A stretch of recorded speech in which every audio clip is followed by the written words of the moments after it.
Nakakaapekto ba talaga sa pag-iisip ang mga tattoo?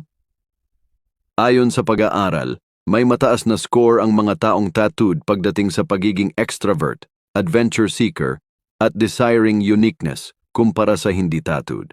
Pero, dahil ba ito sa tattoo o may ganitong klasing pagkatao na sila bago pa man? Magkasama ang dalawa. Una, kailangan ng tiyaga, pasensya at pagsisikap pumasok sa isang commitment na forever katulad ng tattoo. So nakakatulong ito mag-build ng pagtitiis.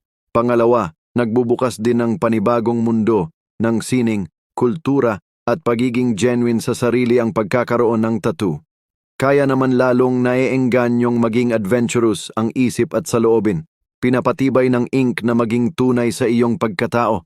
At ang mahalaga, nagbubunsod ito ng maayos na pag-iisip patungkol sa individuality kontra conformity. Salamat!